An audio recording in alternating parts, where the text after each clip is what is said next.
Hi, welcome to Alea Creative. April here. I am so excited for our journal playtime today because I have purchased two new products that I'm going to try out, and I thought I would take you along on the journey. So, if you like these types of videos, please like and subscribe, and leave me a comment below if you've used either of these products or if you have any questions about them. I would absolutely love to share that. So, let's get started. So I'm going to be working in my Let It Be journal, which is this terrible color. And this was a very inexpensive notebook that I bought at Michael's on clearance. So I bought it to try out using the dark grid and the size to see if it was something that I wanted to work in as art journaling. I use them for journaling, bullet journaling, that sort of thing, but I wanted to try it for a specific purpose and I wanted to try it, inexpensively before I maybe upgrade. So, because these pages can be a little thin, I do glue two of them together in most cases. And I call it my Let It Be journal because I do whatever in here. It has no dedicated purpose. I literally just grab it and start going. So today we are going to get started. Completely new to me product, and I am excited to give these a try. They are for drawing, coloring, and lettering, vibrant in color and odorless. Right, so let's start there. Watch me struggle. And as always, going to get a good look at the color range. So initially what I see that I don't like is that there is no pink. Why is there no pink? I've got red. I really love working with pink, so that's a little bit disappointing. I do circle to find pinks that I actually like. So let's just give these guys a try. Oh, that's a much, much thicker. Wow, I was not expecting it to, I mean, I knew it was going to be a brush stamp. I wasn't expecting it to be quite so thick. Let's see if we can get a thinner line. Oop, okay. So there. So I had initially thought that these might be good for like fine coloring, but I think they'd be good for coloring in bigger spaces, but I worry that if you had a really, oh, well, duh, it has a dual end. That's the whole point, right? Okay. Scratch everything I just said. I forgot. Okay. So still pretty thick. Okay. Not bad. So the color on the screen is coming off a little bit more orange red, but it is actually more of a flat red, or what I call flat red. And I do like that actually. Okay, so this orange, it's looking very fluorescent here. So let's see if that is the case. No, it's a nice orange. Can get some thinner lines. Let's try this one. So you can see the way that I test out things is general. I don't get super strict. I get bored with it easy, so I don't try to be very precious about it or perfect. Just trying a number of different things.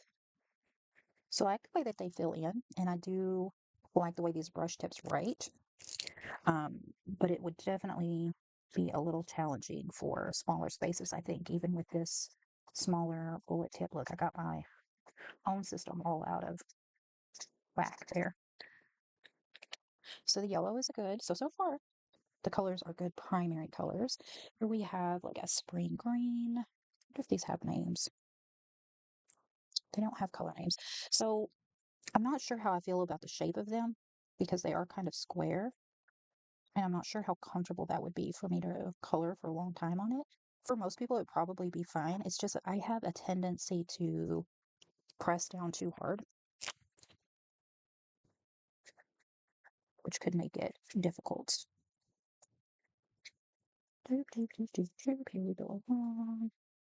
Okay, so the spring green's a little bit darker than I was thinking it was going to be. I would still say it's kind of a springy green. Okay, let's give this one. Okay, so this one has a little bit of a teal undertone. I guess a blue-green-ish to it, but not quite. It's still green, but not like a deep, deep forest green. So now on to our blue. This is like a sky type blue from the outside. Good color. I love my blues.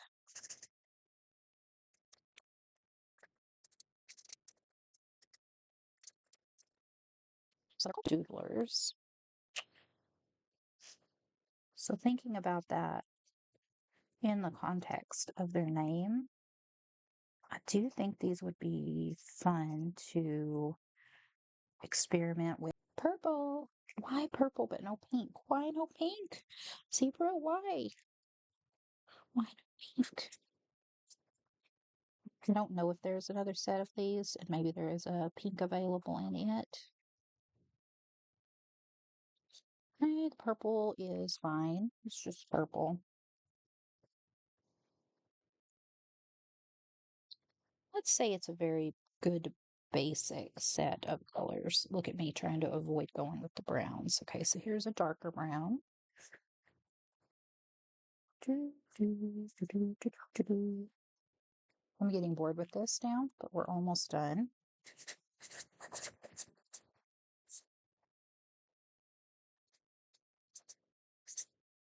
There we go. Okay, let's try there's not a lot of difference in these two browns. I feel like they could have skipped giving us this brown and given a pink color palette wise.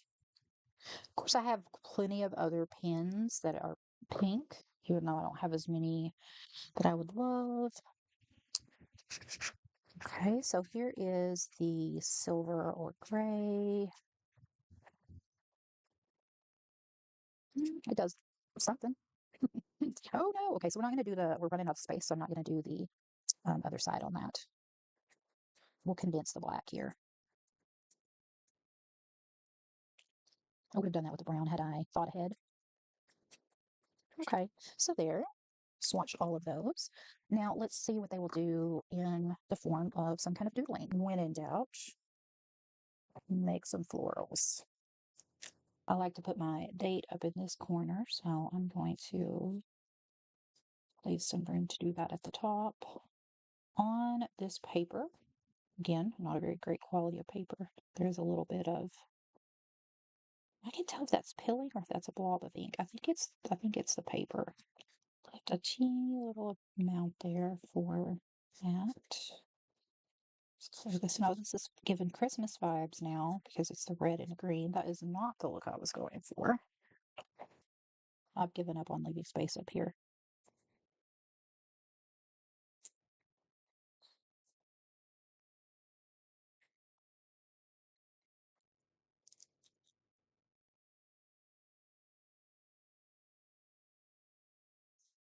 Just trying to see how small of some details we could get in on these flowers. Smaller than it would look, based on the tip. But I feel like it's just going to depend on your purposes, what you might want to use these for, if they're going to be ideal for you.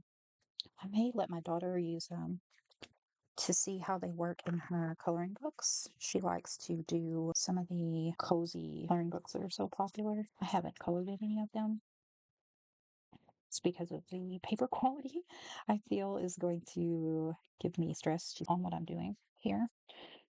I tend to work very intuitively, so I don't always have a plan whenever I start to create, unless I am following like a class or a tutorial or, creating for a specific purpose. Yeah, it's definitely peeling on the page. Again, I think that's more about, I kind of wonder how these would work like in a coloring book. Let me pull out something. So these are my favorite coloring books, and I wish that she had more in this particular size. Johanna Basford. I love this size. It's so manageable, and while it does have smaller details, it's not as small as some of the smaller books. They get so tiny that it's just too intimidating. I don't want to do a full page. I just want to try out something real quick. I'm really excited about this. I actually haven't completed half of this book, so I decided to do the right page straight through without skipping any pages. And I did this mainly while I was working and I would be on the phone with someone. Let's do this one while they were just like yelling at me or whatever. Customer service fun. Because it would help me to de-stress while at the same time staying focused on what they were saying, but without taking it too personally. So I found this book very helpful for that. But I'm excited that I've completed half of it. I'll have to make time for it now that I am not in that job. Because I would like to actually finish it. I'm not trying to be very perfect here. I'm not really in the mood to be super precise. I'm very rarely in being super precise, to be honest. I do really like the way that these brush tips are working for doing this size flower. It's very easy to use. It has a nice little bit of give. It's working really good so far on this paper. Her coloring books have a pretty good thick paper, which is another thing I like about them. Let's just go over here and see if we get any sort of, no, absolutely no pilling. So it's really with these, I think that they're kind of wet and juicy. Eee, that sounded weird.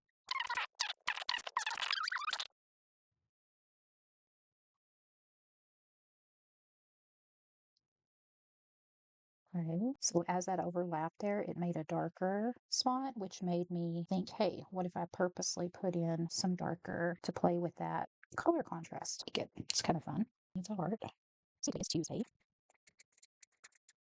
Tuesday the what?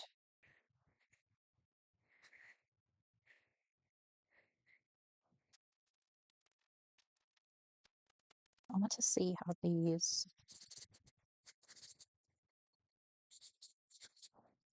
work with each other over the top.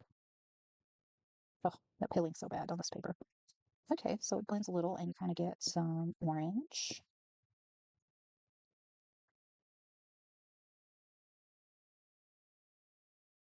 I'm so messy. Even when I color, I'm messy. So let's go back and round out now because I like the way that I did that. So I'm going to go back in and round out what I shaded in here so that we can do the same thing. So one thing I am liking about these, as far as markers, I'm not seeing a lot of broad crossover lines. You can see it a little bit where I filled it in, but I like that where you're not seeing necessarily the streakiness. So that's nice. So I did this one with yellow. So should I stick to the plan and do the outline in yellow or try something different? I'm going to try something different and do it with the green. All we're doing is just tracing the outline. Oh no, it looks like Christmas again. Now I remember. Now I remember why I put the yellow to break it up so we didn't have that Christmassy Christmas color combination. It's not even a bad combination. It's just every time that I see it or use it, I just I just think Christmas. I think that'd be great if you were like a Christmas all year round person.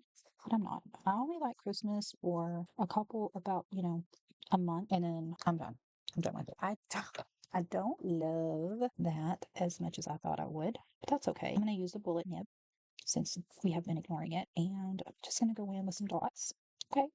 I do like these for dotting. That's really nice. It's not okay, if I use it straight up and down, it's giving nice, clean, rounded dots. If you use it at an angle, they'll be a little wonkier. I like both, but I do like that you can get these dots. It just like inspired me to maybe do like a whole dot art page where it's just you're filling it all in with dots. I haven't done that in a long time. So let's add some circles. I don't very much try to make my circles all the same size. Just because that's a step I'm not super duper happy about. It doesn't feel fun for me. So a lot of times the things that I create are not going to be very precise. I really admire more precise, detailed artwork. And for a long time, I really thought that was what I wanted to do. But I don't enjoy it. I don't enjoy taking the time to get all of those fine little details. And I mean, every once in a while I might, but just as a general, ooh, I like the way the red is going over the yellow. That is fantastic. I'm going to make the center here. Let's give it a little dimension. One more of these little guys here. All right. Well, there it is. That is our playtime and testing out of the Zebra Doodlers. My final thoughts on them. I like them. I think they're going to be fun to play with. Biggest drawback, will I remember to use the bullet nib? Second drawback, there's no pink, which makes me sad. But I do think these would be really fun. I really did enjoy them, using them in the coloring.